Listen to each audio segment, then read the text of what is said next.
being sentenced today. Judge Jean Paul Keene sentenced Michael Smith to life plus 10 years in prison.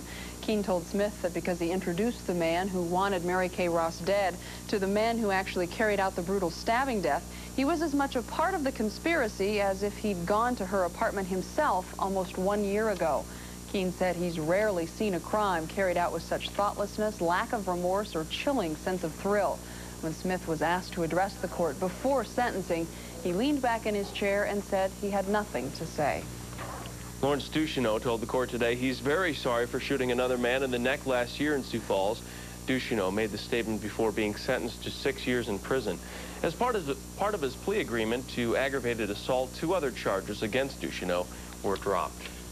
Dwayne Barras, Brad Hammer, and George Bass III were back in court today in Minnehaha County as their attorney tried to discredit the woman who's accusing the men of raping and beating her last summer at the Westwick Motel in Sioux Falls. The defense claims the woman has an alcohol problem and had made false reports to authorities before. The judge today denied a motion by the defense that the victim undergo psychiatric testing. Construction has again proven deadly in South Dakota. Daryl Besmer of Burke was driving a road grader Friday when it rolled over in a construction zone on Highway 18 near Pickstown. He died at the scene. Another construction worker died on May 21st when the ditch he was working in collapsed on top of him.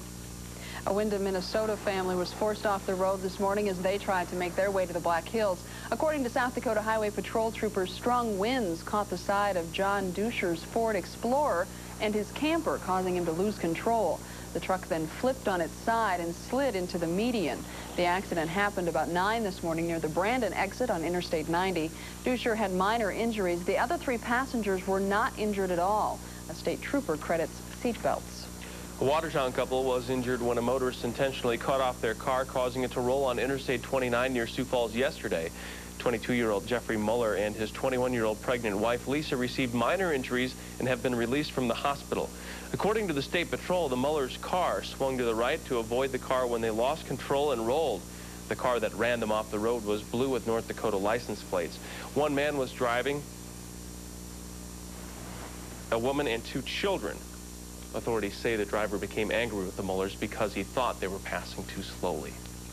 Well, as News 5 at 10 continues, a South Dakota beef herd has contracted a venereal disease that hasn't been diagnosed here in more than 20 years. Only 1 case of the disease has been discovered, but the state extension office is urging cattle producers to use caution when bringing new cattle into their herds. The venereal disease can leave 30 to 40% of the herd infertile, of cause of late calving, and prevention is the best defense, because there's no drug available for treatment. Good time for everybody else to kind of do a check, you know, to make sure that we're not exposing ourselves to that. Rosenberg says producers should test all incoming bulls or use artificial insemination to prevent infection. On another note tonight, millions could be pumped into Rossold, South Dakota from a proposed ethanol plant. A study by South Dakota State University estimates the tri-state corn processing facility will generate $15 million annually, with a 5-year total topping $80 million. The study shows the construction phase alone is expected to top $15 million. The corn processing plant will also add 200 jobs to the area.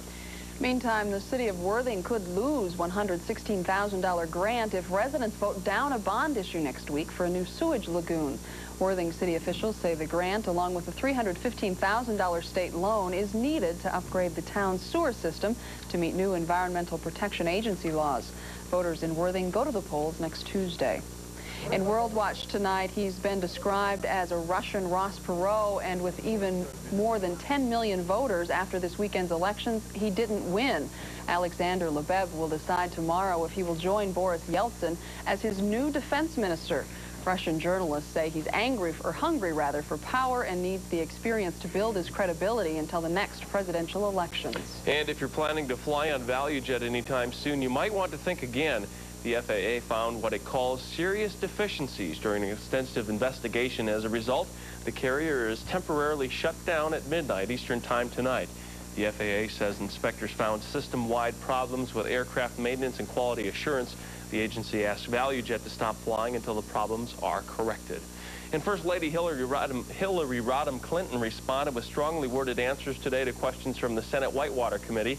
Mrs. Clinton says she doesn't know how her law firm billing records showed up 2 years after they were subpoenaed. She also referred senators to a letter from her lawyer suggesting a savings and loan executive made up a conversation between himself and Mrs. Clinton. Scott Bowden joins us now with a look at first weather. It has 9 inches in the last 24 hours, and there's no end in sight. Weather forecasters say storms were likely to pop up again this evening, bringing more rain to the already rising Minnesota River. Which is not good. I was on my way back from Minnesota last night, as a matter of fact, or yesterday afternoon.